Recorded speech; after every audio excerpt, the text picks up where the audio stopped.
예수님께서 예배 혁명을 일으키셨습니다. 제가 휴가를 다녀오는 동안 2주 동안 집을 비웠거든요. 그랬더니 돌아와서 보니까 저희 집에 사람 사는 집이 아니고 개미가 사는 집으로 변해 있어요. 인터넷에 찾아보니까 개미가 제일 싫어하는 것이 식초다 그래서 식초로 구석구석을 다 닦고 청소를 해냈는데도 계속해서 개미들이 들어오는 것입니다. 그래서 패스트 컨트롤을 불러가지고 비싼 돈을 주고 또 소독을 해야만 했어요.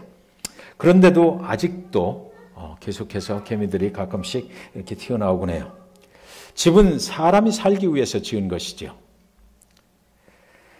집주인이 사람인데 사람이 그곳에 살지 않으면 개미집이 되어버리고 마는 것입니다.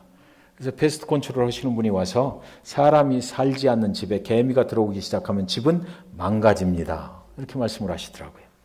2장 16절에 비둘기 파는 사람들에게 이르시되 이것을 여기서 가져가라. 내 아버지의 집으로 장사하는 집을 만들지 말라 하시니. 여러분, 성전은 하나님의 집이에요. 우리 교회의 이 성전은 하나님이 계신 곳입니다. 하나님이 살고 계신 곳이에요. 이 하나님의 집에 하나님이 계시지 않는다면 이 하나님의 집은 사람의 집이 되고 말 것입니다. 성전은 하나님께 기도하는 집이거든요. 성전은 하나님을 예배하는 곳이에요. 그래서 이 성전의 주인은 하나님이시여만 합니다. 그래야 본래 성전의 의미가 그대로 살아나는 것이고 하나님께서 직접 이 성전에 드나드는 사람들에게 역사할 수가 있는 거예요. 이것이 바뀌어버리면 하나님의 집이 사람의 집으로 바뀌어버리는 순간에 그 성전은 더 이상 성전이 아니고 그 성전은 더 이상 하나님이 역사하실 수가 없다라는 것입니다. 6월절이 가까울 때 예수님은 예루살렘 성전으로 올라가셨다 이렇게 성경에는 되어 있어요. 6월절은 이스라엘 백성들이 애굽에서 광야로 구원을 받아서 나온 것을 기념하는 절기라서 이곳저곳에 모여 살던 모든 유대인들이 이제 다 예루살렘 성전으로 모여서 그곳에서 그들을 구원해 주신 하나님께 감사의 예물을 드리고 예배하는 절기가 바로 6월절입니다. 우리를 구원해 주신 하나님 그분을 기억하는 거죠. 우리가 애굽에서 노예로 종살이하던 그때로부터 광야에 나와서 하나님을 예배할 수 있게 된 것, 그것이 너무나 감사해서 끝까지 기억하면서 그들은 그 6월절을 감사하면서 예배를 드리는 거예요. 당시에는 로마가 세상을 지배하고 있었잖아요. 그렇기 때문에 사람들은 로마의 화폐를 이곳저곳에서 사용하다가 그것을 들고 오는 것입니다. 그런데 하나님의 성전에서는 하나님께 드릴 수 있는 것이어야 되는데 이 로마의 화폐 그 주화 속에는 로마의 황제 가이사의 사진이 박혀 있는 거예요. 그러니까 그것을 그대로 드릴 수가 없어요. 그래서 율법에 의해서 하나님의 화폐로, 유대인의 화폐로 바꿔야만 됐던 것입니다. 루도라고 하는 유대인의 화폐로 거기서 바꿔야만 되는 거예요. 그래서 그것을 이제 예물로 드리게 됐던 거죠. 예배자들은 로마 돈을 두루라는 유대인의 돈으로 바꿔서 하나님이 원하시는 방법으로 하나님께 드렸던 것입니다. 그것은 절대 잘못된 것이 아니에요. 그것은 하나님을 위해서 하나님을 섬기는 자들의 도리입니다. 먼 곳에서 오는 사람들은 또 소와 양을 가지고 와야 됐던 것인데 그것이 너무 힘드니까 성전에 와서 제물로 드릴 소와 양을 사게 됩니다. 이때 두 가지 그 예배자들을 도와야 되는 일이 이제 발생을 하는 거죠. 그래서 로마 화폐를 유대인의 화폐로 바꾸어 주는 일, 이것은 예배자들을 도와주는 일입니다. 먼 곳에서 오는 사람들이 소와 양을 끌고 올 수가 없으니까 흠없고 점없는 양을 성전 주변에서 잘 간직을 하고 있다가 그것으로 바꿔주는 거예요. 돈 대신에 이제 제물로 바꿔주는 거죠. 그런데 이것이 잘못된 것은 하나도 없는데 차츰차츰 변질되기 시작했기 때문에 문제가 되는 것이죠. 원래 목적은 좋았는데 이것이 변질되기 시작했다는 것입니다. 목적은 예배자를 돕는다는 목적이었지만 정직한 예배를 정말 잘 신실한 예배를 드리게 하기 위한 것이었지만 그러나 이것이 이제 차츰차츰 변질이 돼서 장사꾼들의 입속을 챙기는 비즈니스로 발전을 하게 됐다라는 것이 문제입니다. 문제는 이 장사가 행해지는 곳이 바로 또 이방인의 뜰이었다라고 성경에는 기록이 되어 있어요. 예루살렘 성전은 여러 가지 구조를 가지고 있는데요. 그 구조를 좀 보여주시기 바랍니다. 저기 보면 성소와 지성소가 있고 제사장들이 이제 그 안에만 들어가죠. 그 다음에 제사장들이 활동을 하는 그 제사장의 뜰이 있고요.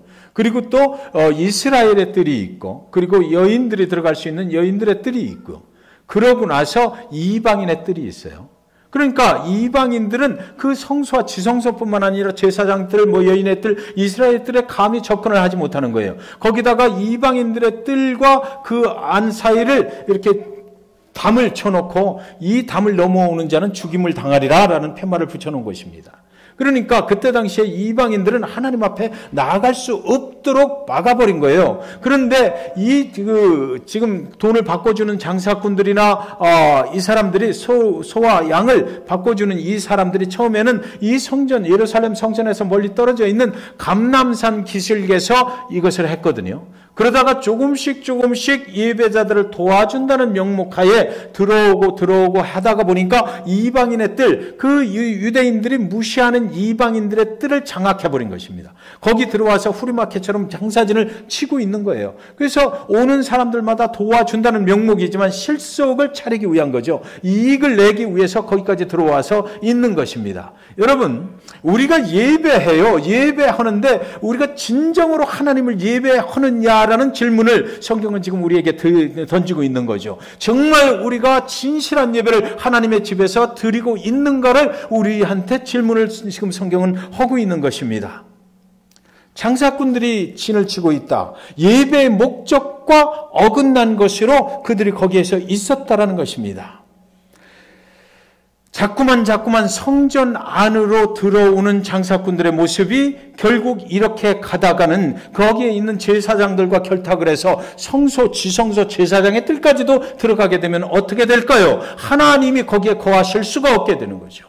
하나님의 성전에 하나님이 없게 된다면, 하나님이 거하시지 아니하게 된다면 그곳에서 하나님의 역사는 이루어질 수 없고, 아무리 좋은 예배를 드린다 할지라도 그것은 하나님이 빠진 예배 아무 소용이 없다라는 것입니다. 그래서 예수님께서 이것을 보시고 그 이방인의 뜰에 들어가셔서 장사하는 자들을 다 뒤집어 엎어버린 것입니다.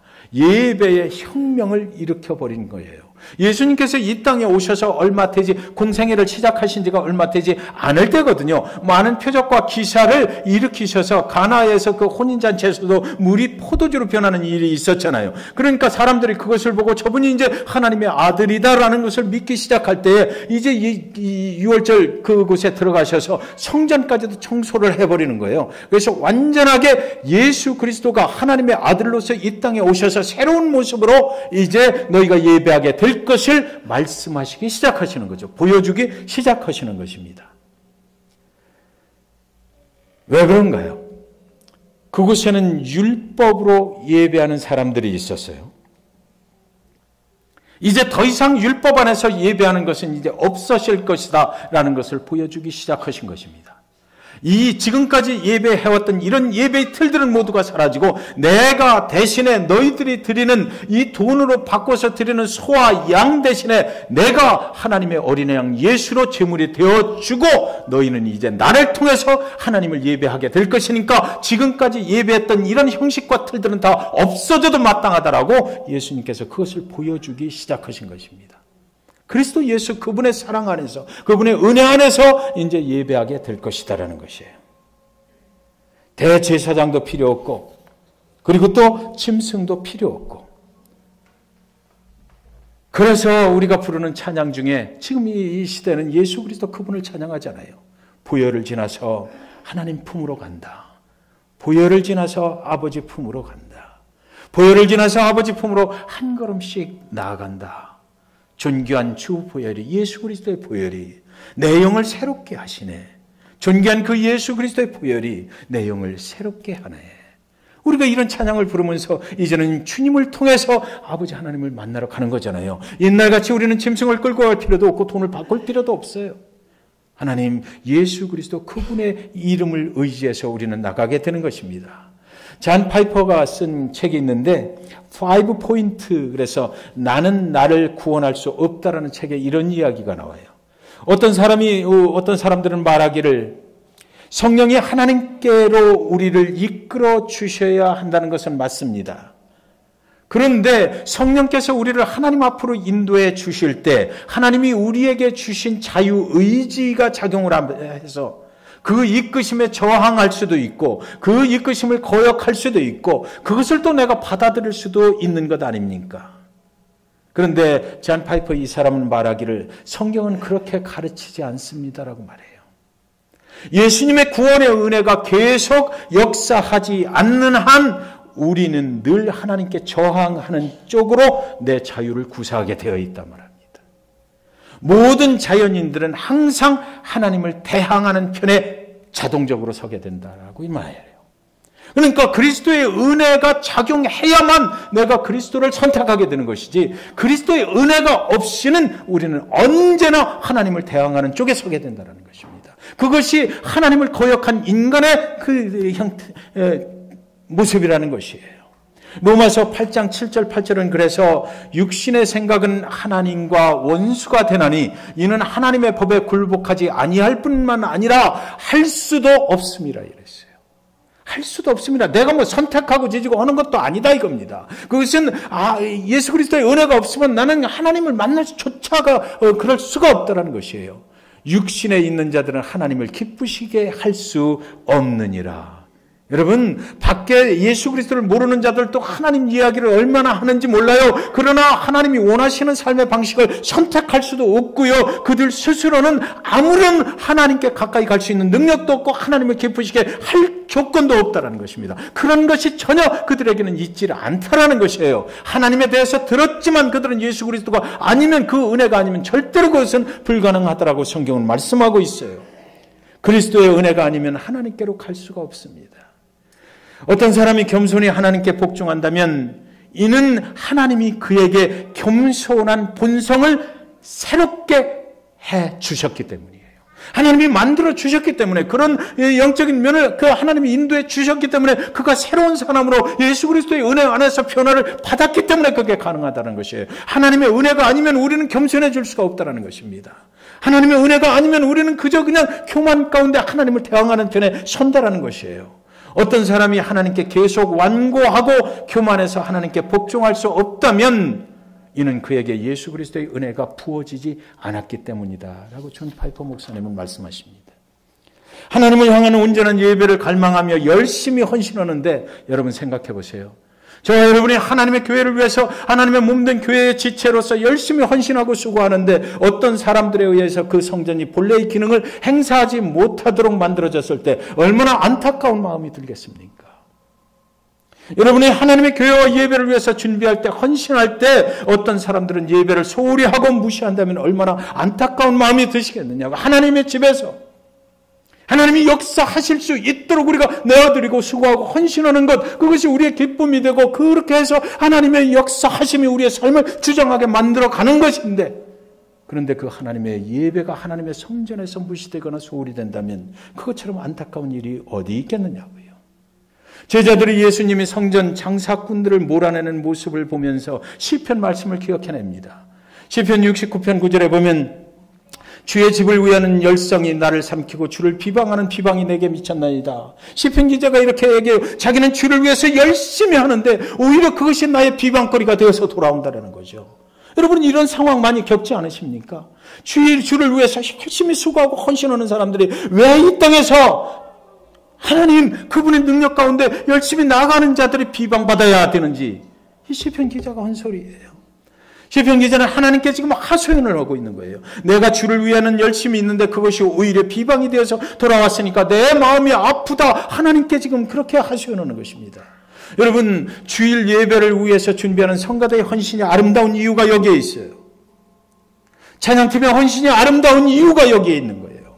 대표로 기도하는 그 성도님이 준비하시는데 그 아름다운 이유가 바로 그것입니다. 설교자가 또 하나님의 말씀을 선포하기 위해서 수고하고 헌신하는 이유가 바로 여기에 있는 것이에요. 수고하며 헌신하며 또 친교를 준비하는 것도 바로 여기에 그 이유가 있는 것입니다. 여러분, 찬양이 시작되면 예배가 시작되는 거잖아요. 찬양이 시작될 때부터 예배는 이미 시작된 거예요. 하나님의 예배는 하나님을 찬양하는 것으로부터, 그 구원하신 예수 그리스도를 찬양하는 것으로부터 시작이 돼요. 그러니까 절대로 예배를 늦으시면 안 돼요. 네. 그 시간부터 우리는 예배에 들어가는 것입니다. 예배 설교가 다 끝나고 축도가 끝나고 그리고 나서 친교실에 가서 친교가 다 끝나야 그때 예배가 끝나는 거예요. 여러분, 미리 가시면 안 되는 거예요.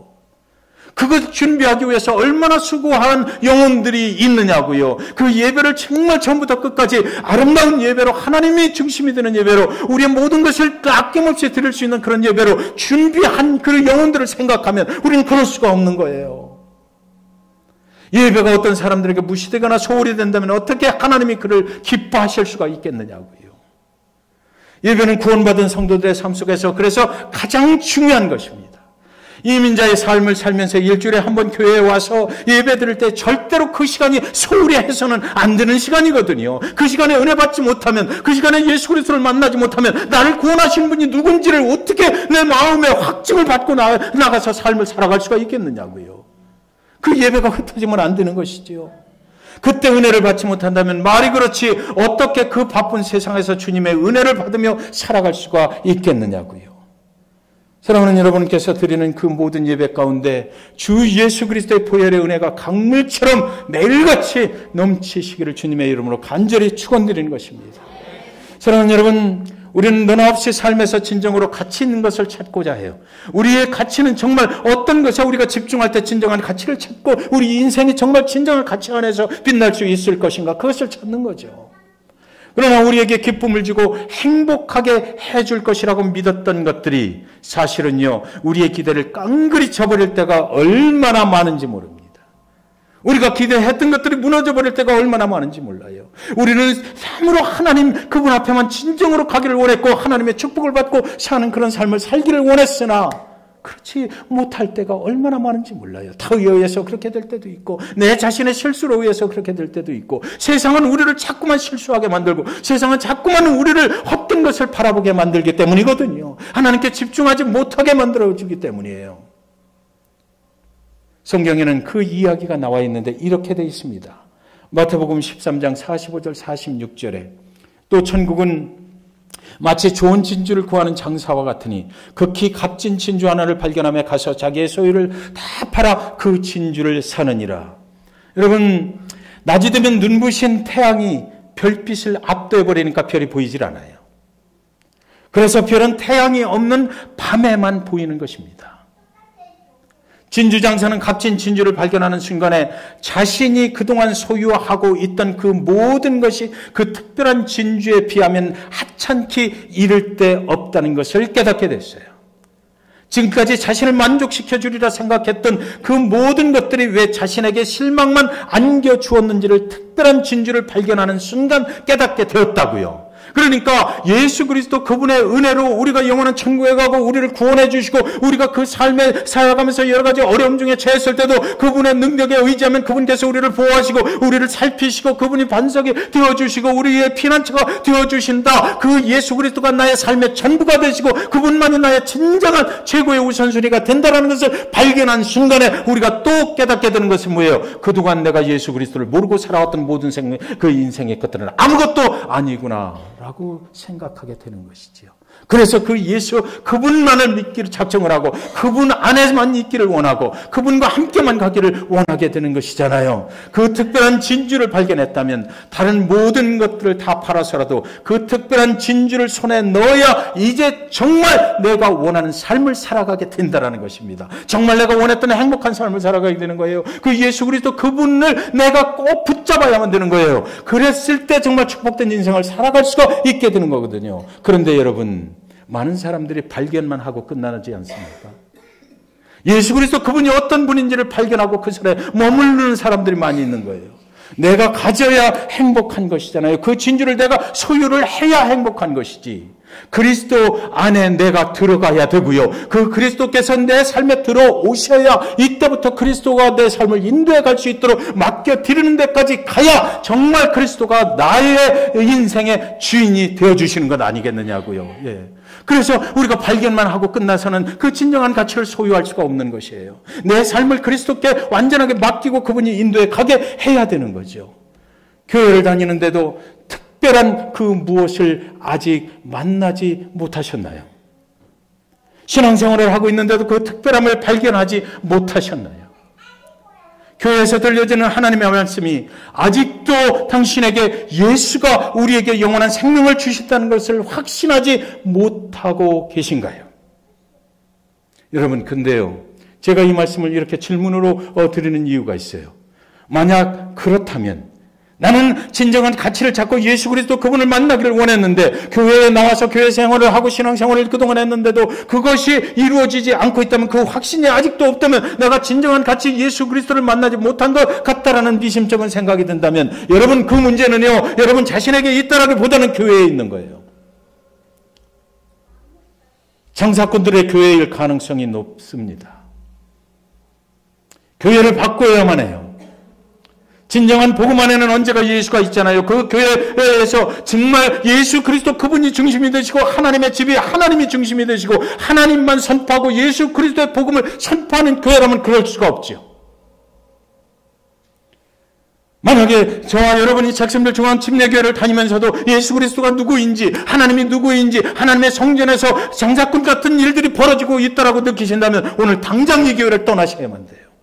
그리스도가 중심인 교회, 소중한 정말 인생에서 최고의 가치를 알려줄 수 있고 그분을 만나게 인도해주는 그 교회로 가셔야만 되는 거죠. 그 성전에는 구원자가 되시는 예수의 아버지 하나님이 계시지 않기 때문이에요.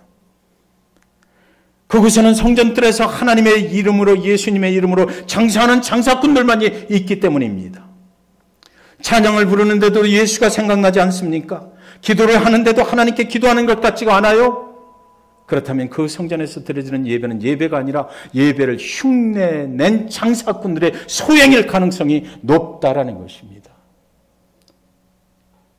18절 19절에 이에 유대인들이 대답하여 예수께 말하기를 네가 이런 일을 행하니 무슨 표적을 우리에게 보이겠느냐? 예수께서 대답하여 이르시되 너희가 이 성전을 헐라 내가 사흘 동안에 일으키리라 그랬어요.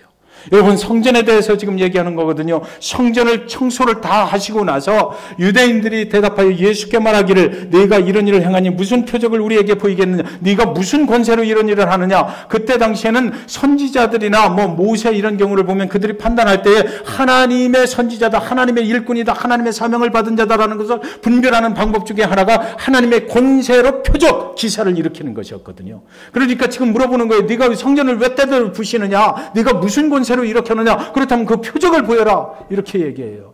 그러니까 예수께서 대답하여 이르시되 너희가 이 성전을 헐라 내가 사흘 동안에 다시 일으키리라 이러거든요. 그러니까 유대인들이 지금 성전을 가지고 건물로 생각을 한 거예요. 이 성전을 헐어봐라.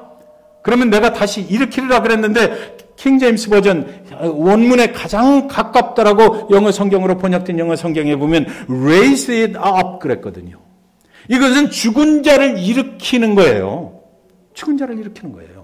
죽은 자, 죽은 생명을 갖다가 다시 세우는 것을 말씀하시는 거예요. 예수 그리스도는 그들에게 대답하기를 내가 이제 앞으로 십자가에 달려서 죽은 후에 내가 3일 만에 다시 일어나리라 라고 말씀을 하시는 거예요. 그러니까 지금까지 해왔던 모든 예배 이런 것들이 나를 중심으로 이제 바뀌겠다 이러는 겁니다. 그래서 내가 모든 자들을 위해서 죽게 될 것이고 그리고 나는 다시 살아나리라. 내가 사흘 동안에 다시 일으키리라 하는 거예요. 그리고 유대인들이 이르되 이 성전은 46년 동안의 지역권을 내가 3일 동안에 일으키겠느냐 하더라 이랬는데 유대인들은 뭐라고 그랬어요? Rear it up 그랬거든요. 복구시킬 수 있겠느냐 그런 거예요. 여러분, 여기에 중요한 성전의 정의가 있죠. 성전은 건물이 아니라는 것이에요.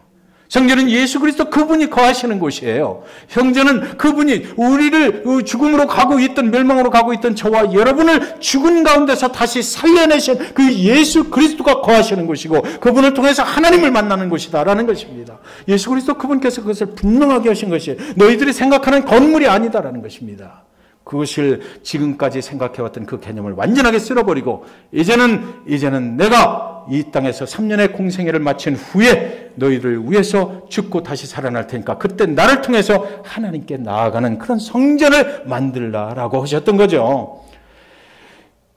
46년을 건물을 지었다. 그런데 인간의 생각이죠. 그것을 네가 헐어? 어떻게 그것을 복구해? 하나님의 성전은 인간의 생각이 작용하는 것이 아닙니다. 하나님의 성전은 사람의 생각이 작용을 하는 것이 아니에요. 하나님의 성전은 우리를 위해서 죽으신 예수 그리스도, 그리고 또 사흘 만에 부활하신 그 예수 그리스도의 그 생각, 그분의 마음, 그분의 능력이 작용을 해야 돼요. 그래야 이 성전에 드나드는 자들마다 사람의 치유를 받는 것이 아니라 하나님 예수 그리스도 그분의 능력으로 치유받고 죽은 자를 살려내신 그분의 능력으로 우리가 회복되고 다시 한번 일으켜지는 그런 역사를 경험하게 될 것입니다. 여러분, 우리가 기도한 것처럼 우리 중에는 많은 병자들이 있습니다. 인간의 생각으로 두렵고 떨려요. 그러나 그 모든 과정을 겪어나갈 때 오늘 우리가 특별히 기도했잖아요. 왜 기도해요? 그분이 역사하시기를 기도하는 거예요. 그분이 죽은 자를 살리신 그분이 역사하시면 우리가 모두 안전하게 일어설 수 있게 된다는 것을 우리는 알기 때문이지요.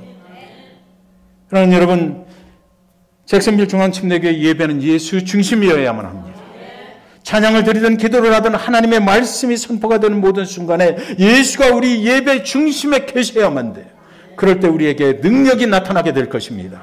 그리스도 예수의 보혈의 능력이 우리의 삶을 그럴 때 인도해 가게 될 것이에요. 그럴 때 세상의 사단 마귀 역사, 질병 마귀, 모든 귀신의 역사는 그리스도의 능력으로 물러가게 될 것을 여러분 믿으시기 바랍니다. 주님의 은혜와 감동으로 오늘도 예배하기를 소망합니다. 여러분, 그렇죠? 우리 예배를 준비하는 모든 영혼들을 한번 살펴보세요. 얼마나 그 예배를 위해서 힘쓰고 수고하고 헌신합니까? 왜 그래요? 자신들의 영광을 위해서가 아니라 하나님 그분 때문에 그러는 거예요. 예배 찬양 한 곡을, 어떤 곡을 불러야 되나, 그거를 선곡하는 것도 밤을 새워서 하는 거예요. 보이지 않는 곳에서 이것을 해야 되나 저것을 해야 되나, 어떤 곡을 해야 오늘 예배 중에 하나님의 임재가 완전하게 나타날 수 있을까, 하나님의 백성들과 하나님 사이의 연결의 고리를 내가 분명하게 만들어 드릴 수 있을까라는 거죠.